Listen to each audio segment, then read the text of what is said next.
গাড়ি দ্রুত এগিয়ে চলছে। আমার গোলা চুলগুলো বাতাসে উড়ে বেড়াচ্ছে, আর কোলে ঘুমিয়ে রয়েছে নিশাদ। আমি চেয়ে আছি আজাদের দিকে। এর চেয়ে সুন্দর মুহূর্ত আর কি কিছু হতে পারে? আজাদ, তুমি কি কিছু ভাবছো? কই কিছু না। আজাদ, এভাবে আমার দিকে চেয়ে রয়েছো কেন? আপনি কি করে বুঝলেন আমি আপনার দিকে চেয়ে রয়েছি? আজাদ, পাশে বসে আমার দিকে চেয়ে রয়েছো, এটা বুঝতে পারা কোনো কঠিন কাজ না। তাহলে কঠিন কাজ কি? আজাদ, পৃথিবীতে অনেক কঠিন কঠিন কাজ রয়েছে যা তুমি আমি অনেক চেষ্টা করলেও করতে পারবো না, কারণ সব কাজ সবাইকে দিয়ে হয় না।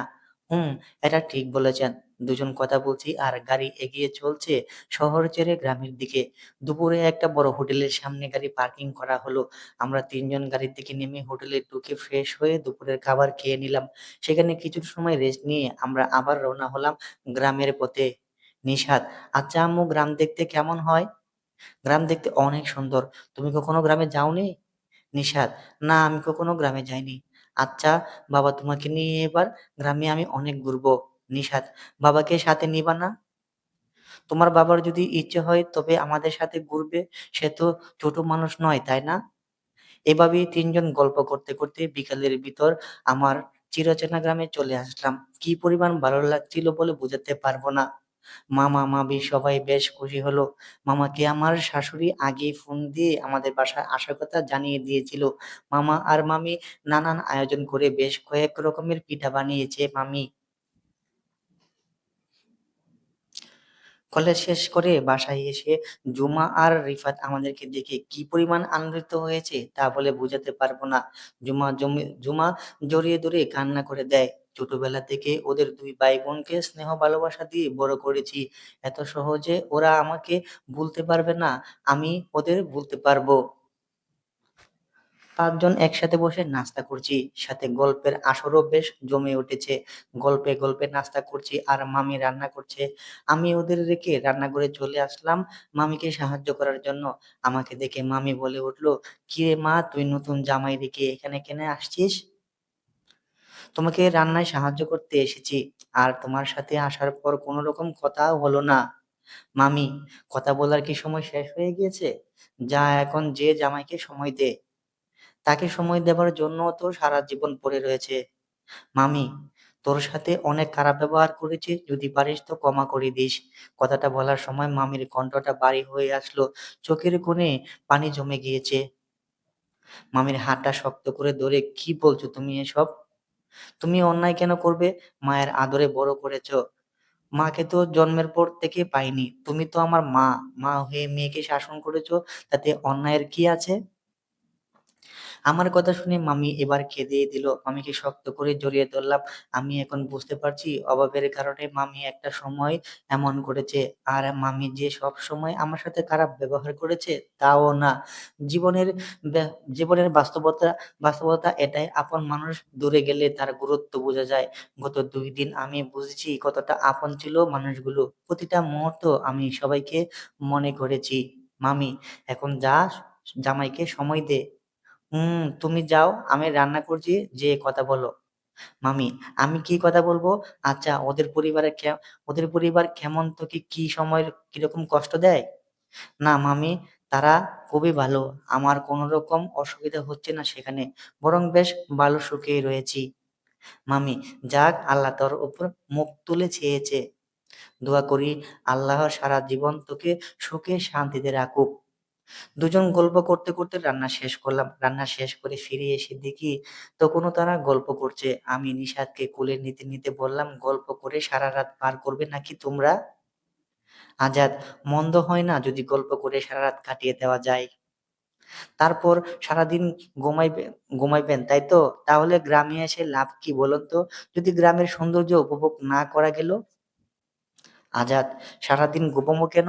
মানুষ সারা রাত জাগলেই কি দিনে দিনে ঘুমাবে এমন তো কোনো কথা নেই। গল্প করতে করতে মামা চলে আসলো। মামাও এসে আমাদের সাথে গল্পে যোগ দিল।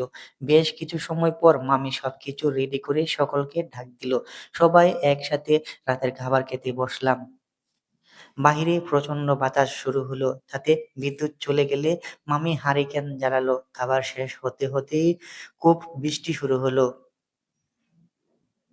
রিফাত নিশাদকে কোলে নিয়ে বলল, ও আমার সাথেই থাকবে। তুমি আর দুলাভাই তোমার রুমে যেয়ে থাকবে বলে নিশাদকে নিয়ে চলে গেল। ঝুম বৃষ্টির টিনের চালে তারা শব্দ হচ্ছে তার শব্দ হচ্ছে। আমি জানালার গ্রিলের ফাঁক দিয়ে বাইরে হাত বাড়িয়ে রেখেছি। টপ টপ করে বৃষ্টির পানি আমার হাতে পড়ছে। আজাদ একটু ওখান থেকে সরে দাঁড়াবে। আমি বুঝতে পেরেছি কেন সরে দাঁড়াতে বলেছে। আমি কোনো রকম কথা না বলে সরে আসলাম। আজাদ জানালার সামনে যেয়ে সিগারেট জ্বালালো। দীর্ঘ সময় কারোর মুখে কোনো কথা নেই। সব নীরবতা ভেঙে আমি বলে উঠলাম, আপনার খুব কষ্ট হচ্ছে আর রাতে ঘুমাতেও বেশ কষ্ট হবে, তাই না? আজাদ: না, কষ্ট হচ্ছে না। আর রাতে ঘুমাতেই বা কেন কষ্ট হবে? বিশাল বড় বাড়ি, বিশাল রুম রেখে এই টিনের চালের বৃষ্টির শব্দ, ছোট ছোট বিছানা, সবে তো কষ্ট হওয়ার কথাই, তাই না? আজাদ: না, সমস্যা নেই। আমি সকল পরিস্থিতি মানিয়ে নিতে পারি। আমি না হয় মাটিতে বিছানা করে করে থাকি। আজাদ: মানে তুমি কেন মাটিতে বিছানা করে থাকবে? না, যদি আপনার কষ্ট হয় তাই বলেছিলাম। আজাদ: আমি একবারও বলিনি আমার কোনো রকম কষ্ট হচ্ছে। অযথাই এসব নিয়ে কোনো রকম টেনশন করার দরকার নেই। রাত বেড়ে চলেছে। আমি বিছানার এক পাশে শুয়ে রয়েছি। আজাদ জানালা দিয়ে বাইরে তাকিয়ে রয়েছে। ঘরের হেরিকেনের আলো জ্বলছে। গ্রামে এটা একটা সমস্যা, একটু জ্বর হলেই বিদ্যুৎ চলে যায়। এসব ভাবতে ভাবতে দু চোখ লেগে আসলো।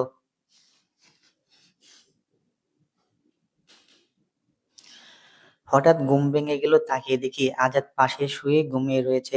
আমি উঠে বিছানার পাশে থাকা টেবিলের উপর থেকে চাদরটা নিয়ে ওনার গায়ের উপর দিয়ে দিলাম। ঘুমন্ত অবস্থায় হারিকেনের আলোয় ভীষণ মায়াবী লাগছে মানুষটার মুখ। ইচ্ছে করছে হাত বাড়িয়ে ছুঁয়ে দিতে। কিন্তু ইচ্ছা থাকলেও কখনো কখনো তা পূর্ণ করা সম্ভব হয় না। আমি পাশে শুয়ে শরীরের উপর কিছুটা চাদর টেনে নিয়ে ওনার দিকে তাকিয়ে থাকতে থাকতে ঘুমিয়ে পড়লাম। সকালে দরজার কড়া নাড়ার শব্দে চোখ মেলে তাকালাম। সূর্যের আলো তখন উঁকি দিচ্ছে ঘরের ভিতর। রাতের বৃষ্টি হয়তো এখনো অনেক আগেই থেমে গেছে। উঠে দরজা খুলতে জুমা দরজায় দাঁড়িয়ে বলল, এখনো ওঠোনি? তাড়াতাড়ি উঠো, মা নাস্তা বানিয়ে অপেক্ষা করছে। বাবা আবার কাজে বের হয়ে যাবে। তুই যা, আমরা আসছি বলে ভিতরে এসে জানালার পর্দা সরিয়ে দিলাম। সূর্যের আলো এসে সরাসরি আজাদের চোখে পড়তেই সে কিছুটা নড়েচড়ে উঠল। আমি পাশে দাঁড়িয়ে, এই শুনছেন? বেশ কয়েকবার ডাক দেওয়ার পরও সে যখন উঠল না, তখন হাত বাড়িয়ে তার হাত নাড়া দিতে সে চোখ মেলে তাকালো। আজাদ চোখ মেলে তাকিয়ে, কিছু বলবে? একটু তাড়াতাড়ি উঠুন না, সবাই নাস্তার টেবিলে অপেক্ষা করছে আমাদের জন্য। আসলে গ্রামের মানুষ এত লম্বা সময় ঘুমায় না। আর আপনি না কাল বললেন সারা রাত না ঘুমোলেও সারাদিন জেগে থাকতে পারবেন। আজাদ: সেটা না ঘুমিয়ে আর ঘুমিয়ে পারলেও উঠতে তো একটু দেরি হবেই। আমার সাথে চলুন, ফ্রেশ হয়ে নিবেন। আজাদ আর কথা না বলে বিছানা ছেড়ে উঠে পড়ল। দুজন ফ্রেশ হয়ে নাস্তার টেবিলে আসলাম। সেখানে আগে থেকেই সকালে উপস্থিত ছিল। নিশাত আমাদের দেখে বলে উঠল, আজ আমি তোমাদের আগে উঠেছি। তোমরা আজ ঘুম থেকে উঠতে দেরি করে ফেলেছ। আমরা ওর কথায় শুধু হাসলাম, কিছু বললাম না। সকলে একসাথে নাস্তা করে নিলাম। মামা নাস্তা শেষ করে বের হয়ে গেল আজাদের কাছ থেকে বিদায় নিয়ে। আমরাও সকলে নাস্তা শেষ করে নিলাম। জুমা বলল, এখনো তাড়াতাড়ি রেডি হয়ে আসো, আমরা সবাই একসাথে ঘুরতে যাব। আমি নিশাদকে নিয়ে ঘরে চলে আসলাম। নিশাদকে রেডি করাতে করাতে আজাদ চলে আসলো। নিশাদকে রেডি করে বললাম, তোমার জুমা আন্টির রুমে যাও। নিশাদ দৌড়ে বের হয়ে গেল। আমার খুব লজ্জা লাগছিল আজাদের সামনে শাড়ি চেঞ্জ করতে। তাই শাড়ি হাত তাই শাড়ি হাতে দাঁড়িয়ে রইলাম। আজাদ ব্যাপারটা বুঝতে পেরে আমি অন্যদিকে ঘুরে আছি, তুমি তৈরি হয়ে নাও। এমন কথা শুনে আমার খুব লজ্জা লাগছিল। কোনো রকম শাড়ি পরার চেষ্টা করছি, কিন্তু কোনোভাবেই ঠিক করতে পারছি না। কি একটা অবস্থায় পড়েছি। বাধ্য হয়ে আজাদকে ডাক দিতে সে আমার দিকে ঘুরে তাকালো। আমি বেশ লজ্জায় পড়ে গেলাম আজাদকে ডাক দিয়ে। আজাদ এক দৃষ্টিতে আমার দিকে তাকিয়েই রয়েছে। আমি মাথা নিচু করে বললাম, আমি ঠিকমতো শাড়ির কুঁচি ঠিক করতে পারি না। আজাদ আমার বেশ কিছুটা কাছে এসে হাঁটু গেড়ে বসে পড়ল। আমার চোখে চোখ রেখে এভাবে শাড়ির কুচি ঠিক করতে হয়। লজ্জায় মরার অবস্থা হয়েছে আর আমাকে শাড়ির কুচি ঠিক করা দেখতে বলে হাসবো নাকি কাঁদবো ঠিক বুঝে উঠতে পারছি না। আচ্ছা, সে আমার স্বামী, তার কাছে এতটা লজ্জা পাওয়ার কি আছে? ভাবতে ভাবতে সে শাড়ির কুচি আমার কোমরে গুজে দিতে আমার সমস্ত শরীরে বিজলে চমকানোর মতো চমকে উঠলো। আমার একটা হাত শক্ত করে তার কাঁধ চেপে ধরলাম। সেদিকে তার খেয়াল নেই। সে উঠে দাঁড়ানোর সময় আমি দ্রুত হাত সরিয়ে নিলাম। আজাদ, তোমার অধিকার আছে আমার কাঁধে হাত রাখার। ভয় পাবার বা চমকে ওঠার কিছু নেই। লজ্জায় মাথা নিচু করে আস্তে আস্তে প্রশ্ন করলাম, আমার আর কি কি অধিকার রয়েছে? আজাদ আমার দিকে তাকিয়ে সময়ের সাথে সাথে সবটাই জেনে যাবে। কথাটা বলে ব্যাগ থেকে পাঞ্জাবি বের করে পরতে শুরু করলো। আকাশি রঙের পাঞ্জাবি। শরীর থেকে শার্টটা খুলে ফেলতে ওনার লোম ভর্তি কোলা বুক আমার সামনে উন্মুক্ত হলো। এই প্রথম মানুষটাকে আমি খালি গিয়ে দেখলাম। নিজের মুখ অন্যদিকে ঘুরিয়ে নিয়ে বললাম, তাড়াতাড়ি করেন, সকলে সকলে অপেক্ষা করছে। আজাদ, চলো, বের হও। কথাটা বলেই হাঁটা শুরু করলো। আমি ওনার পিছু পিছু হাঁটতে শুরু করলাম। ঘর থেকে বের হয়ে উঠানে আসতেই দেখি সবাই দাঁড়িয়ে রয়েছে। সবাই রেডি, শুধু মামি বাদে। আমি মামিকে বললাম, তুমি যাবে না? মামি খুব আস্তে করে কানের কাছে মুখ নিয়ে এসে, তুই কি পাগল হইলি? বাড়িতে নতুন জামাই এসেছে, রান্না বান্না কত কাজ, সে সব বাদ দিয়ে বেড়াতে যাবার সময় আছে? তোরা যা, ঘুরে আয়। আর শোন, তাড়াতাড়ি আসবি, দুপুরে সকলে একসাথেই খাবো। আমি মাথা নেড়ে মামির কাছ থেকে বিদায় নিয়ে সকলে মিলে বের হলাম ঘোরার উদ্দেশ্যে। নিশাত দারুণ উল্লাসিত। গ্রামের মেঠো পথ, বড় বড় গাছের কিচিরমিচির শব্দ, ছোট ছোট পুকে থাকা শাপলা ফুল, বিশাল সবুজ মাঠ, সবকিছুই আমাদের মুগ্ধ করে চলেছে। নিশাত নানা রকম প্রশ্ন করে চলেছে আর তার সব প্রশ্নের উত্তর দিয়ে যাচ্ছে রিফাত আর জুমা। ওরা হয়তো আসলে আমাকে আর আজাদকে আলাদাভাবে সময় কাটানোর ব্যবস্থা করে দিচ্ছে। আমি আজাদের দিকে তাকিয়ে, আপনার ভালো লাগছে তাই না? আপনার ভালো লাগছে না তাই না? আজাদ, আমি তো তোমাকে বলিনি আমার ভালো লাগছে না। না মানে আপনার তো গ্রাম পছন্দ না। আজাদ, এটা ঠিক না। গ্রামে আসা হয় না এই পর্যন্ত গ্রাম সকলেরই ভালো লাগে। তোমাকে শাড়িটাই বেশ মানিয়েছে। আজাদের মুখ থেকে প্রশংসা শুনে কিছুটা লজ্জা পেলাম। মুখ ফসকে বের হয়ে আসলো, পাঞ্জাবিতে আপনাকেও বেশ লাগছে। আজাদ, হয়তো লাগে।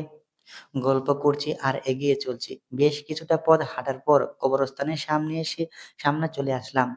আমি কিছুটা সময়ের জন্য দাঁড়িয়ে পড়লাম। আজাদ এসে প্রশ্ন করলো, কি হলো, দাঁড়ালে কেন?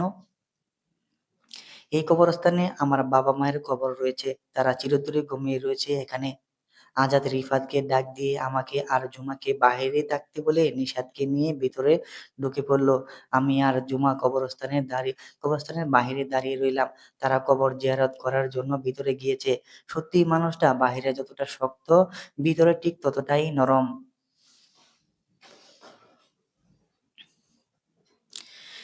তিনজন বের হয়ে আসার পর আমরা আবার হাঁটতে শুরু করলাম। হাঁটতে হাঁটতে নদীর ঘাটে চলে আসলাম। সেখানে সারিবদ্ধভাবে বহু নৌকা ঘাটে বাঁধা। নিশাত বলল, সে কখনো নৌকায় ওঠেনি। জুমা, তুমি কি নৌকায় উঠবে, খুব মজা। নিশাত, হ্যাঁ, উঠবো। সবাই মিলে একটা নৌকায় উঠলাম। আমাদের নৌকার জন্য গন্তব্য নেই। আজাদ বলল, আমাদের কিছুটা সময় ঘুরিয়ে নিয়ে আসুন। সবাই নৌকায় বসে রইলাম। নদীর বুকে নৌকা ভাসতে শুরু করলো। আমি আজাদের পাশে বসলাম। রিফাতের কোলে বসলো নিশাত। তার পাশেই জুমা। নৌকা ভেসে বেড়াচ্ছে। মাঝে মাঝে ইঞ্জিন চালিত স্টিমার গুলো যখন দ্রুত গতিতে যাচ্ছে, তখন নৌকা দুলকাচ্ছে। তাতে বেশ আনন্দ পাচ্ছে নিশাত।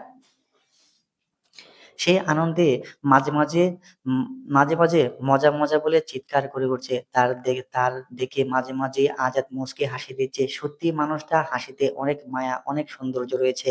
আমি মুগ্ধ নয়নে চেয়ে রয়েছি তার দিকে। প্রায় ঘন্টাখানেক নৌকায় ঘুরে ঘাটে চলে আসি।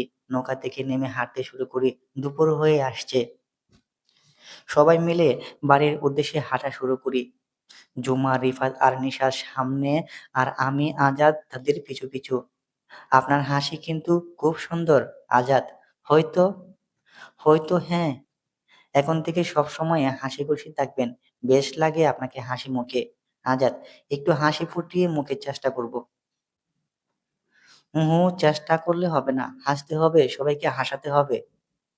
গল্প করতে করতে পুরো গ্রাম ঘুরে সকলে বাড়ি চলে আসলো। দুপুরের খাবার খেয়ে সবাই যার যার রুমে চলে আসলো রেস্ট নেবার জন্য। বিছানায় শুয়ে নিশাদের মাথায় হাত বুলিয়ে দিতে দিতে নিশাদ একসময় ঘুমিয়ে গেল।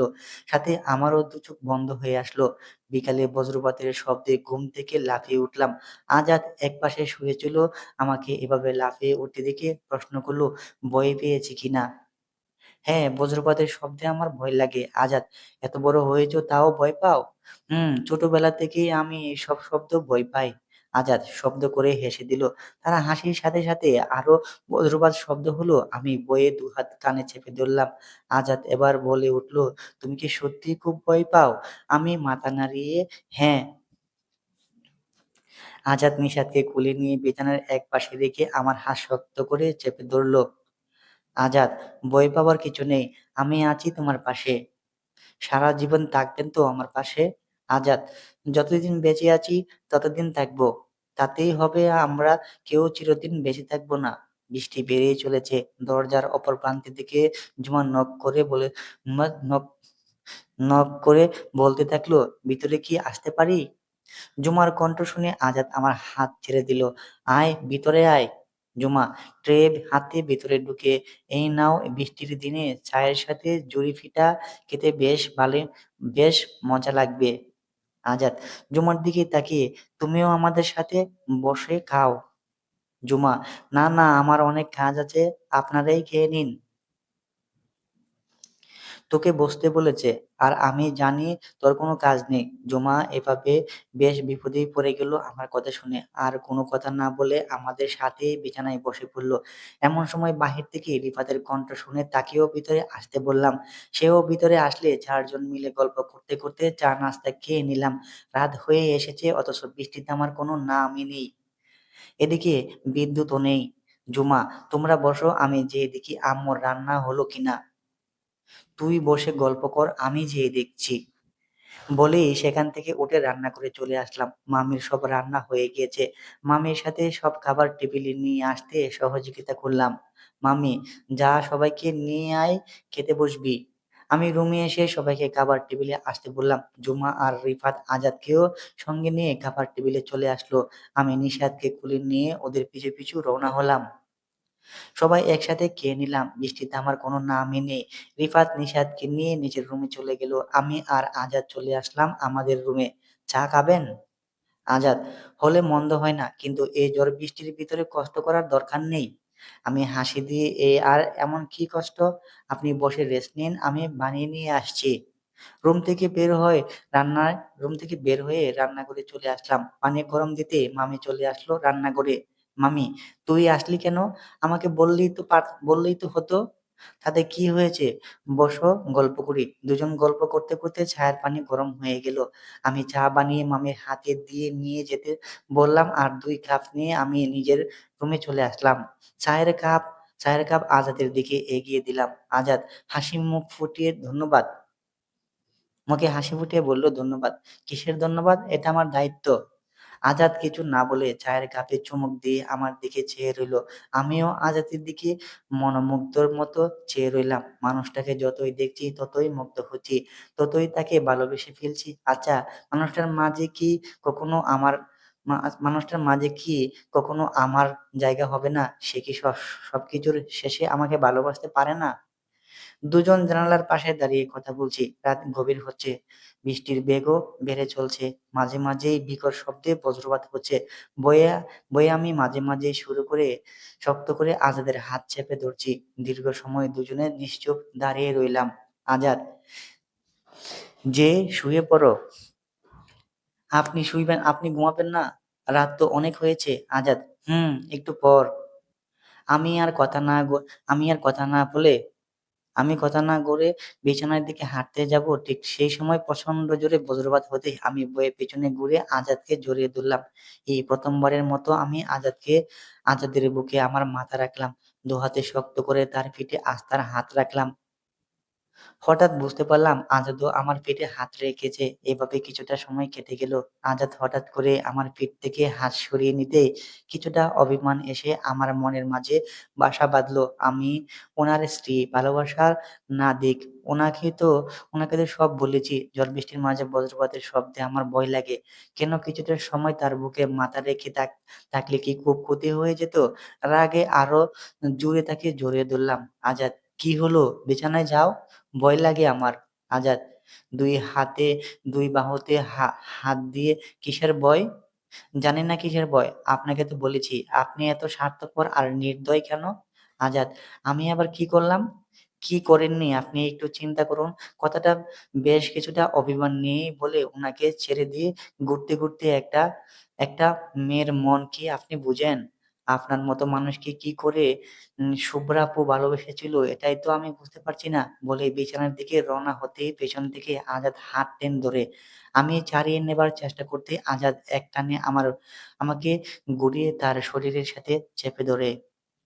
আজাদ, এটুকু একটা মেয়ে এত জেদ তোমার কোত্থেকে কোথায় থাকে? এত রাগ কি করে জমা করো মনের ভিতর? আমি কোনো জিদ বা রাগ করিনি। ছেড়ে দিন, আমি কে জিদ বা রাগ করার? আজাদ কথা শুনে শক্ত করে বুকের সাথে চেপে ধরে, তাই তো তুমি কে রাগ করার? শুভ্রা তো বোকা মেয়ে ছিল, তাই তো আমাকে ভালোবেসেছিল, কিন্তু তুমি কেন বিবাহিত এক মেয়ের ভালোবাসাকে ভালোবাসতে গেলে? আমি আমি কেন আপনাকে ভালোবাসতে যাব? বলেই ছুটতে চেষ্টা করলাম। আজাদ আরো শক্ত করে বাহু চেপে ধরলো। চোখের ওপর চোখ রেখে আমাকে ভালোবাসো না? আমার মুখ থেকে আর কোনো কথা বের হচ্ছে না। হেরিকেনের নিভু নিভু আলোতে, বাহিরের ঝুম বৃষ্টিতে আর সমস্ত শরীর যেন কাঁপতে শুরু করলো। আজাদ মুখটা আমার মুখের খুব কাছে এনে, কি হলো? উত্তর দাও। আমি যেন কিছু বলার শক্তি হারিয়ে ফেলেছি। অনেক কিছু বলতে চেয়েও যেন কিছু বলতে পারছি না। অথচ আমার অধিকার আদায়ের জন্য, ভালোবাসি বলার জন্য এর চেয়ে ভালো কোনো সময় আর হয় না। কিন্তু আজ সব কথার অভিমান কেটেছে আমার সাথে। আজাদ আমার নিশ্চুপ থাকায় আমাকে ছেড়ে দিল। ঘুরে সে আবার জানালার গ্রিল ধরলো। আমি পেছন থেকে তাকে জড়িয়ে ধরলাম। অস্পষ্ট সুরে, ভালোবাসি আপনাকে। আজাদ, কি বললে? বুঝি না, জোরে বলো। আমি শুভ্রাপুর জায়গাটায় কখনো নিজেকে দেখতে চাই না, তবে তার আশেপাশে কোথাও কি আমায় একটু জায়গা দেওয়া যায় না, যাতে করে সবাই আমায় বলতে পারে, ওই তো নিশাদের মা, আজাদের স্ত্রী। আমি কেমন করে আপনাকে ভালোবেসেছি তা জানি না। আপনাকে ভালোবাসার জন্য একটা কোনো নির্দিষ্ট কারণ বলতে পারবো না। শুধু আমি জানি আপনার সবকিছুই আমি মুগ্ধতা খুঁজে পাই। আর আপনাকে ভালোবাসার অধিকার আমার রয়েছে। দীর্ঘ সময় চুপ থেকে আজাদ ঘুরে তাকাতে আমার ভীষণ লজ্জা লাগতে লাগলো। কিভাবে কি বলে ফেললাম! হুট করে আজাদ আমার কোমরে হাত দিয়ে টেনে তার বুকের সাথে লাগিয়ে নিল। আমি দুচোখ বন্ধ করে নিলাম। আজাদ, কিভাবে মুগ্ধ হও এমন বেরসিক মানুষটার দিকে, যে তোমার সাথে ঠিকমতো কথা বলে না? তাকে কি করে ভালোবাসো? চোখ মেলে তাকাতেই তার মুখটা আমার মুখের খুব কাছে দেখতে পাই। তার শ্বাস-প্রশ্বাসের তীব্রতা আমার কানে এসে লাগছিল। আমি কিছুই বলতে পারছিলাম না। বজ্রপাতের শব্দে যখন তাকে শক্ত করে চেপে ধরতে যাব, ঠিক তখনই আমার ঠোঁটের সাথে তার ঠোঁটের স্পর্শে সমস্ত শরীরে যেন বিদ্যুৎ খেলে গেল। আজ যেন এত বছরের ছাওয়ার প্রাপ্তি ঘটল।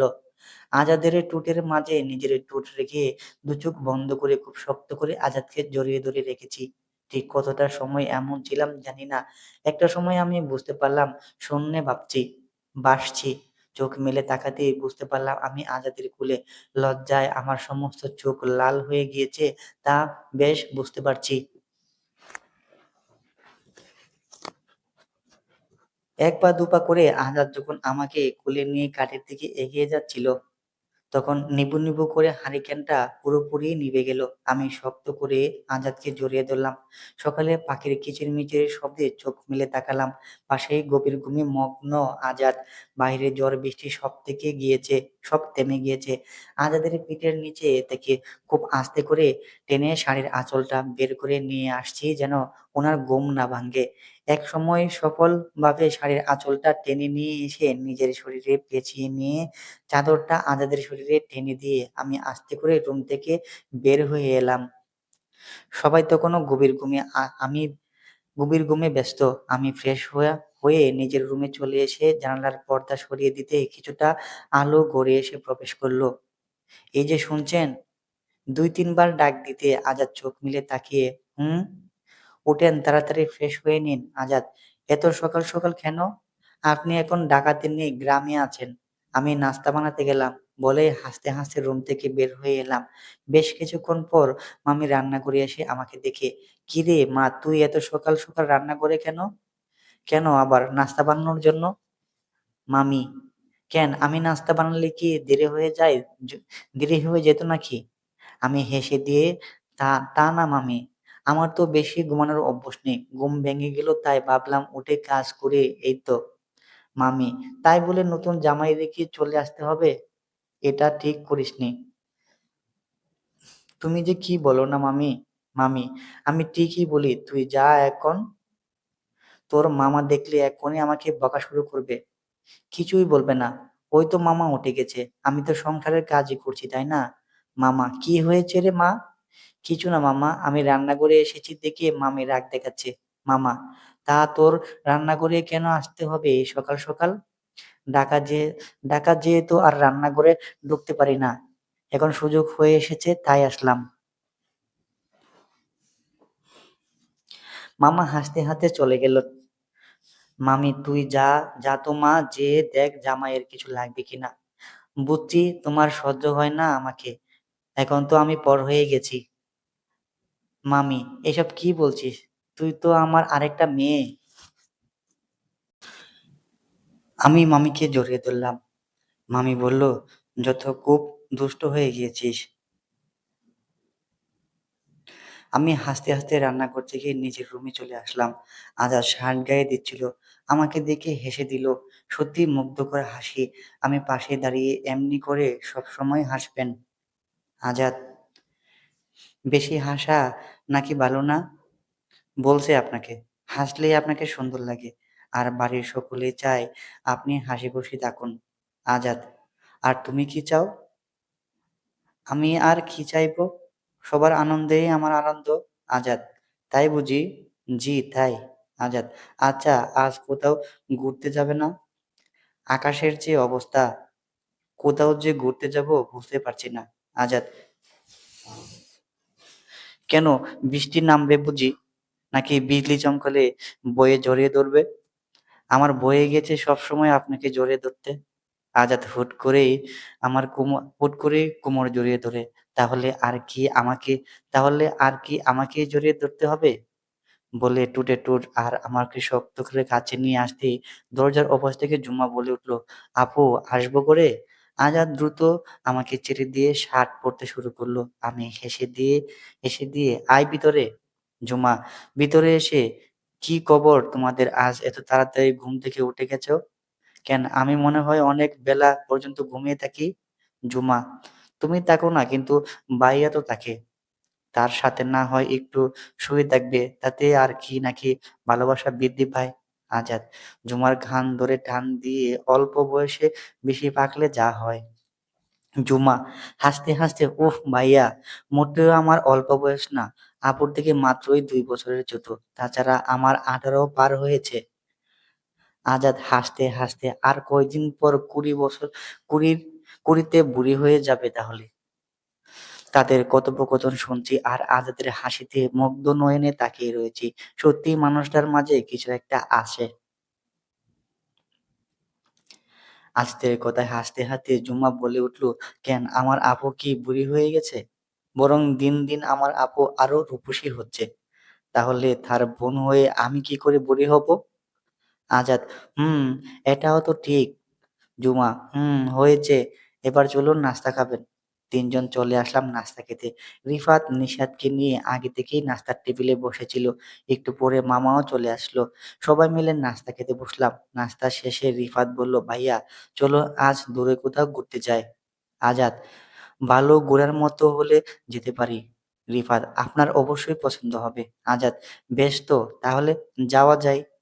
নাস্তার পর্ব শেষ করে সকলে যার যার রুমে চলে আসলাম। ফ্রেশ হয়ে কিছুক্ষণ পর সকলে একসাথে ঘুরতে বের হলাম। আজাদ গাড়ি চালাচ্ছে আর আমি পাশের সিটেই বসে আছি। পিছনে জুমা, রিফাত, নিশাত বসে রয়েছে। গাড়ি এগিয়ে চলছে রিফাতের বলা পথ ধরে। প্রায় ১ ঘন্টারও সময় পার হওয়ার পর আমরা বিশাল এক সবুজ মাঠের সামনে এসে দাঁড়ালাম।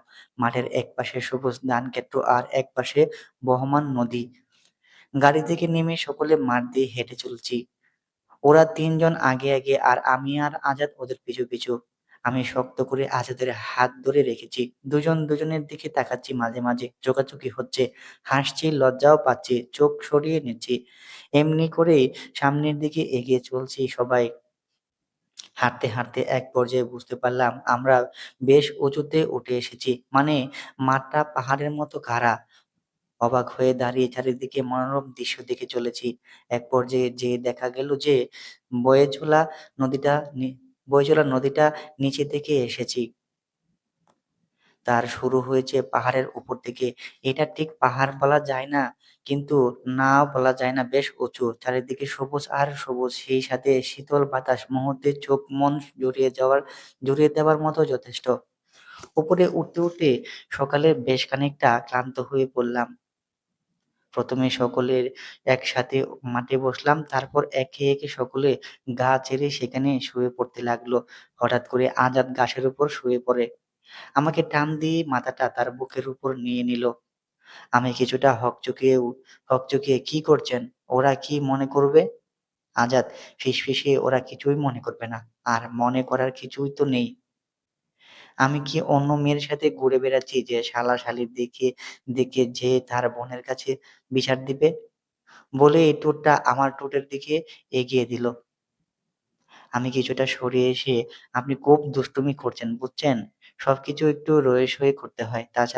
তাছাড়া ছেলে রয়েছে, ওদের সাথে একটু ভুলে গেলে তো চলবে না। আজাদ খুব শক্ত করে চাপ দিয়ে ওরে ধরে, ও তাই বুঝি? আমি কি এমন অন্যায় করলাম? যদি অন্যায় হয়ে থাকে তাহলে ছেড়ে দেই। আমি আজাদের দিকে ঘুরতেই সমস্ত গোলা চুল আজাদের মুখের উপর পড়ল। আমি ওর বুকের উপর সাইডে ভর দিয়ে বুকের উপর থেকে চুল সরিয়ে নিতে নিতে, আমি কি তা বলেছি আপনাকে? ওদের দিকে তাকিয়ে দেখলাম ওরা অন্যদিকে সবুজ অরণ্য দেখায় ব্যস্ত। আজাদের দিকে তাকিয়ে চোখ বন্ধ করে আজাদের ঠোঁটের সাথে নিজের ঠোঁটটা চেপে ধরলাম। আজাদ দুহাতে আমাকে আরো শক্ত করে চেপে ধরল।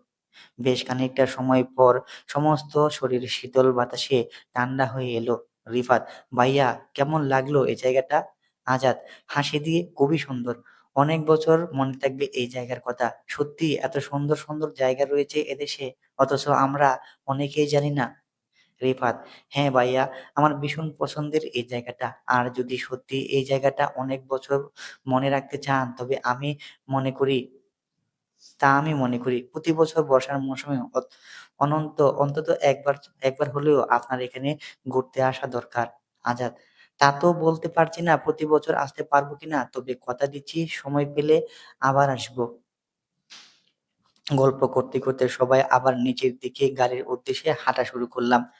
নিশাত আমার কোলে কোলে এসে উঠে বসলো। আমি নিশাতের কপালে চুমু দিতে নিশাত বলে উঠলো, মা মা, নদীতে গোসল করা যায় না? আমি ওর দিকে তাকিয়ে বললাম, যাই তো, কিন্তু তার জন্য সাঁতার জানা লাগে। তুমি কি সাঁতার জানো? নিশাত, না, আমি তো পারি না। সাঁতার কাটা কিভাবে শিখবো? আচ্ছা, আমি তোমার রিফাত মামাকে বলে দিব, বাড়িতে যেয়ে তোমাকে ছোট্ট পুকুরে সাঁতার কাটা শিখাবে, কেমন? নিশাত খুশি হয়ে আমার কপালে চুমু এঁটে দিয়ে মাথা নেড়ে ঠিক আছে বোঝালো। সকলে মিলে নেমে গাড়িতে উঠে বসলাম। আজাদ গাড়ি স্টার্ট দিয়ে সব কয়টা জানালা গ্লাস নামিয়ে গাড়ি চালাতে শুরু করলো। চারিদিক থেকে বাতাস এসে আমার খোলা চুলগুলো এলোমেলো ভাবে উঠতে শুরু করলো। বিষয়টা আজাদের বেশ ভালো লাগছে, এটা বুঝতে আমার একটুও দেরি হলো না। সে গাড়ি চালাচ্ছে আর মাঝে মাঝে আমার দিকে ঘুরে তাকাচ্ছে। ঘুরতে ঘুরতে একটা পর্যায়ে সকলে শহরে চলে আসলাম। আজাদ একটা দোকানের সামনে গাড়ি পার্কিং করে সকলের জন্য আইসক্রিম কিনে নিল। সকলে গাড়ির বাইরে দাঁড়িয়ে আইসক্রিম খেতে শুরু করলাম। সূর্য তখন ঠিক মাথার উপরে অবস্থান করছে। আজাদ বলল, হালকা গরমে আইসক্রিম খাবার মজাই আলাদা। জুম্মা আর রিফাতও ওনার সাথে একমত জানালো। আইসক্রিম শেষ করে আবার গাড়িতে উঠে বসলাম। রাতের খাওয়া শেষ করে আজাদ মামা মামিকে উদ্দেশ্য করে বলে উঠল, কাল সকালে আমরা ঢাকা চলে যাব। মামা, সে কি, আমাদের এখানে কি তোমাদের ভালো লাগছে না? আজাদ, না না মামা, গ্রাম খুবই সুন্দর আর ঘুরতেও আমাদের ভীষণ ভালো লাগে, কিন্তু অফিস ফেলে এসেছি, তাই তো যেতেই তো হবে। মামা, হুম, এটা ঠিক, যেতে হবে, কিন্তু বাবাজি, সকালে সকালে না হয় কাল সন্ধ্যা পর নয়তো দুপুরের পর রওনা দিবেন। আজাদ, বেশ তো, আমরা দুপুরের পর পরই রওনা দিব, তাহলে তাড়াতাড়ি চলে যেতে পারবো। গল্প করতে করতে খাওয়ার পর্বে এগিয়ে চলছে। আমার মনটা খারাপ হয়ে গেল চলে যাব কথাটা শুনে। যদিও মন খারাপের কিছু নেই, কারণ ওইটাই এখন আমার আসল ঠিকানা। তবুও কেন জানি মনটা খুব খারাপ হয়ে গেল। কোনো রকমের খেয়ে নিজের রুমে চলে আসলাম। তখনও আজাদের, রিফাত, ঝুমা ওরা গল্প করেই চলেছে। আমি জানালা দিয়ে বাইরে তাকিয়ে রয়েছি। আজাদও আকাশের চাঁদ ওঠেনি। আজও আকাশে চাঁদ ওঠেনি, অথচ এই জানালা দিয়ে কতই না পূর্ণিমার চাঁদ দেখেছি। ঠান্ডা বাতাস বয়ে চলেছে, হয়তো বৃষ্টি নামবে। ঘরবাড়ি ঠান্ডা আরো শীতল করে দিয়ে যাবে। আর কয়েকটা দিন থাকলে কি এমন ক্ষতি হতো? ব্যস্ত মানুষ খুব সহজে কি সে আর আসতে চাইবে এখানে? নানান অজুহাত, অফিসের কাজের চাপ, কত কিছুই না বলবে। আর চাইলেই কি আমি আসতে পারবো নাকি বারবার শাশুড়ি ননদদের বাড়ি একা রেখে? এসব কি উনি বুঝে না? মানুষটা সত্যিই জানি কেমন, ঠিক মতো বুঝে উঠতে পারি না, কিংবা সেও হয়তো আমাকে বুঝে না। ভাবতে ভাবতে হঠাৎ করে কোমরে কারো স্পর্শে চমকে ঘুরে তাকাতে আজাদের বুকের সাথে আমার বুকটা মিলে গেল। আমি বেশ ভয় পেয়ে যাই। ভাবনায় এতটাই ডুবেছিলাম যে কখন গড়ে আসলো তাই বুঝতে পারিনি। তাই কেমন জানি হার্টবিট বেড়ে গিয়েছে, মুখ থেকে কোথাও কথাও বের হচ্ছে না। আজাদ এক হাতে পেটি রেখে আরেক হাত দিয়ে আমার কপালের উপর উড়ে আসা চুলগুলো সরিয়ে দিয়ে চোখের উপর চোখ রেখে প্রশ্ন করলো, গভীর মনোযোগ দিয়ে, কি ভাবছো এত? আমি কই, তেমন কিছু না। আজও হয়তো বৃষ্টি নামবে, তাই দেখছিলাম বাহিরে তাকিয়ে। আজাদ, তাই তো মনে হচ্ছে। কেন, কেন বৃষ্টিতে ভিজবে না? ভিজবে নাকি? না না, এত রাতে বৃষ্টিতে ভিজবো, পাগল নাকি আপনি? মামা মামি দেখলে জানলে ভীষণ রাগ করবে, আর আমি চাই না মানুষ এগুলো আমার জন্য কষ্ট পাক। আর খুব কষ্ট করেছে তারা আমার জন্য। দুজন কথা বলতে বলতে বৃষ্টি শুরু হলো। আমি আজাদকে শক্ত করে জড়িয়ে ধরলাম। আজাদও আমাকে তার দুবাহু দিয়ে চেপে ধরল। তার স্পর্শে আমি দুচোখ বন্ধ করে ভালোবাসা অনুভব করার চেষ্টা করলাম। আজাদের ঠোঁট এসে স্পর্শ করলো আমার কপালে। কাঁপা কাঁপা কণ্ঠে মুখ থেকে বের হয়ে আসলো, ভালোবাসি আপনাকে, সারা জীবন আপনার হয়েই থাকতে চাই। আপনাতে আমার আমিকে খুঁজে পেতে চাই। সুখ দুঃখ ভালোবাসা সবকিছুই ভাগ করে নিতে চাই একসাথে। আজাদের মুখ থেকে কোনো শব্দ বের হলো না। তার ঠোঁট নেমে আসলো আমার ঠোঁটে। বৃষ্টি আরো দ্বিগুণ শব্দে টিনের চালে পড়ছে। মাঝে মাঝে বজ্রপাতের শব্দে আমি কেঁপে কেঁপে আজাদকে আরো শক্ত করে নিজের সাথে চেপে ধরছি। আজাদ একটা সময় জানালার পাশ থেকে আমাকে কোলে নিয়ে এগিয়ে চলল বিছানার দিকে। আমি অন্ধকারে বিজলি বিজলি চমকে উঠলে দু চোখ মেলে আজাদের মুখের দিকে তাকিয়ে দেখি, তার চোখে মুখে শুধুই আমি মায়া খুঁজে পাই। কখনো কখনো মনে হয় আমাকে খুব ভালোবাসে, আবার কখনো কখনো মনে হয় সবকিছু শুধুই আমার ভাবনার জগৎ। সে শুধু আমার মন রাখতে না বলা আবদারগুলো পূরণ করে চলেছে। একসময় আজাদকে জড়িয়ে ধরে তার বুকের উপর ঘুমিয়ে পড়লাম। সকালে বাড়ির কেউ ওঠার আগেই ঘুম থেকে জেগে উঠলাম। ফ্রেশ হয়ে কালো রঙের শাড়িটা গায়ে জড়িয়ে নিলাম। কেন জানি না শাড়িটা আমার ভীষণ রকমের ভালো লাগে। ওয়াশরুম থেকে বের হয়ে সোজা আজাদের কাছে ছুটে আসলাম। ভেজা চুলগুলো তোয়ালে দিয়ে মুছতে আজাদকে ডাক দিলাম। ৩-৪ বার ডাক দেবার পর আজাদ চোখ মেলে তাকালো। তাড়াতাড়ি ওঠেন, সকাল হয়ে এসেছে। আজাদ কিছু না বলে আমার হাত ধরে টান দিয়ে বিছানায় শুইয়ে দিল। এ কি করছেন? ছাড়েন আর উঠে পড়েন। আজাদ, উঠতে এখন ইচ্ছে করছে না। তাহলে কি করতে ইচ্ছে করছে? আজাদ, এভাবে তোমাকে জড়িয়ে ধরে শুয়ে থাকতে। শুধু কি শুয়ে থাকলে হবে? বেলা হচ্ছে, তাড়াতাড়ি উঠতে উঠে পড়ুন তো বলে চে আমি ওঠার চেষ্টা করলে আজাদ আবার আমার হাত ধরে টান দিয়ে নিজের বুকের মাঝে নিয়ে আসে। তারপর ঠোঁটের উপর ঠোঁট রাখতে আমি দুচোখ বন্ধ করে নেই। আজাদ, শুধু কি জড়িয়ে ধরে রাখবো? আর কত কি? এবার ভীষণ লজ্জা লাগতে শুরু করে দিল। আমি একটা ধাক্কা মেরে বিছানা থেকে উঠে দাঁড়িয়ে উনার দিকে তাকিয়ে, "উঠেন তো, নয়তো পানি নিয়ে এসে বিছানায় ঢেলে দিব।" আজাদ মিটমিট করে হাসতে বিছানা থেকে উঠে দাঁড়ালো। তারপর তোয়ালে নিয়ে যে রওনা হলো ওয়াশরুমের দিকে। কেন জানি না তার হঠাৎ এমন পরিবর্তন আমার ভীষণ ভয় লাগছে। সে কি সত্যিই আমাকে মেনে নিয়েছে নাকি পুরোটাই তার অভিনয়? সে কি করছে সে কি করছে আমি জানি না। তবে আমার সাথে সবকিছু করার অধিকার তার রয়েছে। সবকিছুর ঊর্ধ্বে সে আমার স্বামী আর আমি তার স্ত্রী। জানালার পাশে দাঁড়িয়ে খোলা আকাশের দিকে তাকিয়ে এসব ভাবতে দু চোখ দিয়ে পানি গড়িয়ে পানি পড়ছে। জানি না এত ভালোবাসার পর যদি কোনো রকম অবহেলা জীবনে আসে তা আমি সহ্য করতে পারবো কিনা। আজাদ ওয়াশরুম থেকে ঘুরে এসে আমাকে ডাক দিতে আমি দুহাত আমি দ্রুত দুহাত চোখের পানি মুছে আবার তার দিকে তাকানোর চেষ্টা করি। আজাদ, এ কি তোমার চোখে পানি? তুমি কান্না করছো কেন? মুখে মিথ্যে হাসি ফুটিয়ে, কই কান্না করব কেন? জানালার পাশে দাঁড়িয়ে ছিলাম। পোকা এসে চোখে পড়েছিল, তাই চোখ দিয়ে পানি পড়ছে। আজাদ, এই না বলে তুমি আমাকে ভালোবাসো আর সেই ভালোবাসার মানুষের কাছে মিথ্যা বলছো? তবে কি তুমি আমাকে সত্যিকারের ভালোবাসো না? সবটাই শুধু কথাটা বলার সাথে আমি তার মুখের হাত দিয়ে চেপে ধরলাম। একটা পর্যায়ে নিচ থেকে আমার আমার মুখ ঠোঁট চলে গেল তার ঠোঁটের মাঝে। দীর্ঘ সময় পর তার কাছ থেকে নিজেকে ছাড়িয়ে নিয়ে, "আমি আপনাকে ভালোবাসি। কেমন করে আপনাকে ভালোবেসে ফেলেছি আমি জানি না। শুধু জানি আপনাকে ভালোবাসার পূর্ণ অধিকার আমার রয়েছে। সেই অধিকারে সারা জীবন আমি আপনাকে ভালোবেসে যাবো। আমার ভালোবাসায় না আছে কোনো মিথ্যা, না আছে কোনো পাপ। আমৃত্যু আপনাকেই ভালোবেসে যাবো। আমি জানি না আপনার মনের ভিতর সত্যিই কি আমার জন্য কোনো জায়গা আছে কিনা, কিংবা কখনো আপনি মন থেকে আমাকে ভালোবাসবেন কিনা। তবুও আপনার কাছে আমার অনুরোধ, আজ এখান থেকে আমরা চলে যাবো। এখানে যেমন হাসিখুশি ছিলেন ঠিক তেমনি হাসিখুশি থাকবেন আপনার বাড়িতেও। সকাল থেকে রোদের মাঝেই হঠাৎ করে গুঁড়ি বৃষ্টি হচ্ছে। তা দেখে মামা-মামী আমাদের আজকের দিনটাও থেকে যেতে বলল। আজাদ বলল, "নিজেদের গাড়ির কোনো সমস্যা হবে না। অফিসে অনেক কাজ রয়েছে, না গেলে খুব সমস্যা হবে।" মামা-মামী আর বাধা দিল না। দুপুরের খাবার খেয়ে সবার কাছ থেকে বিদায় নিয়ে সবাইকে ঢাকায় আসার কথা জানিয়ে আমরা বাড়ি থেকে বের হয়ে পড়লাম। আজাদ, গাড়ি চালাতে কি খারাপ লাগছে? হুম, একটু লাগছে। আজাদ, আচ্ছা, আবার সময় পেলে আমরা বেড়াতে আসবো। আজাদের কথা শুনে মন ভালো হয়ে গেল। নিজের অজান্তেই ঠোঁটের কোণে হাসি ফুটে উঠল। কখনো রোদ তো কখনো বৃষ্টি, এর ভিতরে এগিয়ে চলছে গাড়ি। হঠাৎ নিশাত বাহিরে তাকিয়ে চিৎকার করে বলে উঠল, "মা, দেখো, আকাশ আকাশে ওইটা কি?" আমি আজাদ দুজনেই আকাশের দিকে তাকিয়ে দেখলাম রংধনু। গুঁড়ি বৃষ্টির মাঝেই ৩ জন গাড়ি থেকে নেমে নিশাতকে বললাম, "এটা হচ্ছে রংধনু।"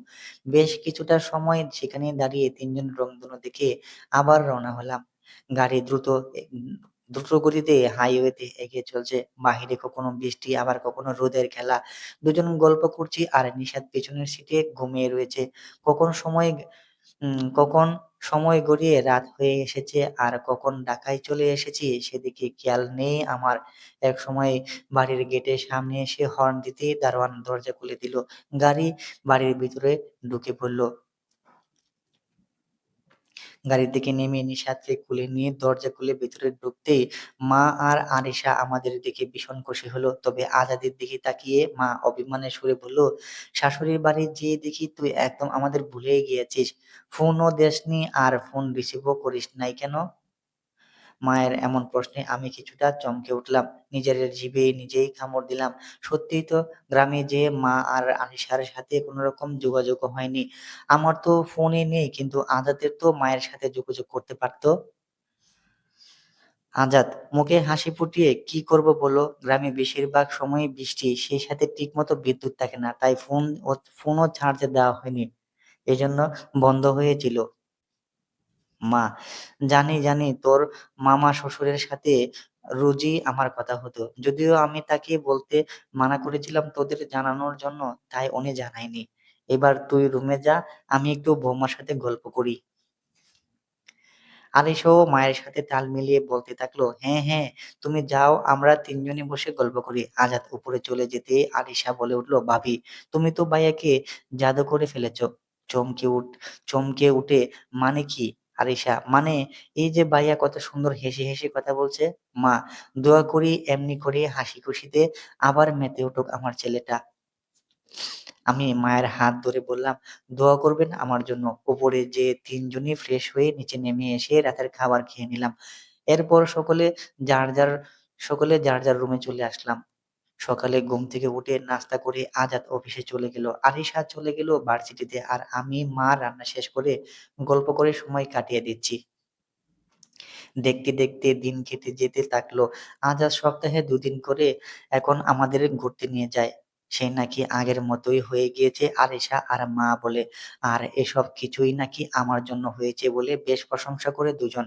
শুনতে খুব ভালো লাগে। তবুও আজাদের মুখ থেকে ভালোবাসি কথাটা শোনার জন্য আমার আমার যেন অপেক্ষা শেষ হচ্ছে না। মেঘলা আকাশ, রাতের খাওয়ার পর বেলকনিতে আজাদের পাশে দাঁড়িয়ে আছি। দুজনে হাতের কফির মগ। আজাদ কফির মগে চুমুক দিতে দিতে আমার দিকে তাকিয়ে, খুব বৃষ্টি হবে হবে মনে হচ্ছে। এখন তো বৃষ্টির সময়, বৃষ্টি হওয়াটা স্বাভাবিক। বলতে না বলতেই বৃষ্টি শুরু হলো। আজাদ আমার হাত ধরে টানতে টানতে, চলো আমার সাথে। কোথায় যাব? আজাদ: চুপচাপ আমার সাথে চলো, কোনো কথা না বলে। আমি আর কোনো কথা না বলে আজাদের পাশাপাশি হাঁটতে শুরু করলাম। সিঁড়ির কাছে আসতেই বুঝতে পারলাম আজাদ আমাকে নিয়ে ছাদে যাবার জন্য এসেছে। ছাদে আসতে আজাদ আমাকে নিয়ে ঝুম বৃষ্টির মাঝে নিয়ে বাচ্চাদের মতো লাফাতে শুরু করলো। এই প্রথম মানুষটার মাঝে আমি বাচ্চামো দেখে আমি মুগ্ধ হলাম। আজাদ কখনো আমাকে জড়িয়ে ধরেছে, কখনো বা আমাকে কোলে তুলে নিয়ে উল্লাস করেছে। এমন সময় ছাদের সিঁড়ির কাছ থেকে আরিশা কাশি দিয়ে উঠল। আজাদ আমাকে দ্রুত নিচে নামিয়ে দিল। আমি বেশ লজ্জা পেয়ে ওড়না দিয়ে মুখ ঢাকলাম। আজাদ দৌড়ে যেয়ে আরিশার কান টেনে ধরে ছাদে নিয়ে এসে, খুব দুষ্ট হয়েছিস, তাই না? আরিশা: উফ, লাগছে। আমি কি করলাম? আমি তো বেজার জন্য আসলাম। আরিশার কথা শুনে হেসে দিলাম। এরপর তিনজন একসাথে গল্প করতে করতে বৃষ্টিতে ভিজতে লাগলাম। আরিশা থাকা অবস্থাতেও আজাদ বেশ দুষ্টুমি করে চলছিল। মানুষটা সত্যি একদম অন্যরকম। এমন মানুষকে জীবনসঙ্গী হিসেবে পাওয়াটা সত্যিই আমার ভাগ্য। দেখতে দেখতে ৬ মাস কেটে গেল। এর ভিতরে সকলে মিলে অনেক ঘুরেছি, মজা করেছি। মানুষটার সাথে আমার দূরত্ব একদমই কমে গিয়েছে। সে আমাকে কখনো ভালোবাসি বলেনি। তবে তার অনুভূতি আমাকে বুঝিয়ে দেয় সে আমাকে ভালোবাসে। আমি এখন তার চোখের ভাষা কিছুটা হলেও বুঝতে পারি, পড়তে পারি। হঠাৎ এক দুপুরে খাবার টেবিলে আমার মাঝে নতুন কারো অস্তিত্ব অনুভব করলাম। খবরটা সবার আগে আজাদকে দেবার জন্য আমি অপেক্ষা করে রইলাম। সন্ধ্যার পর কলিং বেলটা বেজে উঠতেই আমি ছুটে এসে দরজা খুলতেই আজাদকে দেখতে পেয়ে তাকে জড়িয়ে ধরলাম। আজাদ এর জন্য মোটেও প্রস্তুত ছিল না। আজাদ: কি কি করছো এসব? দূরে মা আর আরিশা দাঁড়িয়ে ছিল। তাদের দিকে তখন আমার নজর ছিল না। আমি আজাদকে আরো শক্ত করে জড়িয়ে ধরে, আপনি বাবা হতে চলেছেন। আজাদ আনন্দে আত্মহারা হয়ে, সত্যি? মা আর আরিশাও আমার দিকে ছুটে আসলো। বাড়িতে আনন্দের জন্য শেষ ছিল না। আজাদ পরদিন অফিসে যেয়ে সবাইকে মিষ্টি খাওয়ালো। আমার প্রতি বাড়ির সকলের কেয়ার বেড়ে গেল। নিশাদের কপালে চুমু দিয়ে আজাদকে বললাম, আমার কিছু হয়ে গেলে ক্ষমা করে দিয়েন। আমি যদি অপারেশন থিয়েটার থেকে আর ফিরে না আসি, যদি নিশাদকে আর আদর করতে না পারি, তবে আমাকে ক্ষমা করে দিয়েন। এই ১ম আজাদের চোখ থেকে পানি গড়িয়ে আমার হাতের উপর পড়ল। খুব শক্ত করে সে আমার হাত চেপে ধরল। আমার কপালে চুমু এঁটে দিয়ে, "তোমার কিচ্ছু হবে না। তুমি ফিরে আসবে, সুস্থভাবেই ফিরে আসবে। আমি তোমার অপেক্ষা করব। আমার ভালোবাসার শক্তি তোমাকে আমার কাছে ফিরিয়ে নিয়ে আসবে।" আজাদের মুখে ভালোবাসার কথা শুনে আমার মনোবল বেড়ে গেল। আমি সবার কাছ থেকে বিদায় নিয়ে অপারেশন থিয়েটারে ঢুকলাম। কতটা সময় প কতটা সময় আমি অপারেশন থিয়েটারে ছিলাম জানি না। তবে কান্নার শব্দে যখন চোখ মেলে তাকালাম, তখন আমার সব কষ্ট, সব ক্লান্তি মুহূর্তে শেষ হয়ে গেল। সবাই আমার পাশে হাসিমুখে দাঁড়িয়ে ছিল। আজাদ ছোট্ট বাচ্চা মেয়েটাকে আমার দিকে এগিয়ে দিতে বলল, "আমাদের মেয়ে।" আজাদের হাত থেকে মেয়েকে বুকে নিয়ে কপালে চুমু দিয়ে, "আমাদের ভালোবাসার মেয়ে।" নিশাত ছুটে এসে হাত বাড়িয়ে দিতে, আরিশা ওকে আমার পাশে উঠিয়ে বসাতে, আমি নিশাতের হাতে তার বোনকে তুলে দিয়ে দুজনকে একসাথে বুকে জড়িয়ে ধরে নিলাম। মনে মনে মামাকে আর সৃষ্টিকর্তাকে ধন্যবাদ জানিয়ে বললাম, "সত্যিই ভালোবাসার কোনো বয়স হয় না। ভালোবাসার জন্য বিশেষ কোনো কারণ লাগে না। সত্যিকারের ভালোবাসা ধনী করে বোঝে না। ভালোবাসার জন্য সত্যিকারের একজন নিজের মানুষ প্রয়োজন হয়।" আজাদ আমার দুহাত শক্ত করে চেপে ধরল। আমি ভরসার হাত পেয়ে দু চোখ বন্ধ করে নিলাম। আমাকে যে আরো অনেক দূর যেতে হবে এই ভালোবাসার মানুষগুলোকে সাথে নিয়ে। সমাপ্ত। গল্প রংধনু। গল্পের শেষ অংশ। লেখনীতে শাহরিয়ার। গল্প পড়ায় অনেক ভুলভ্রান্তি হতে পারে। দয়া করে সবাই নিজ গুণে ক্ষমা করে দিবেন। গল্পটি কেমন হয়েছে অবশ্যই কমেন্ট করে জানাবেন।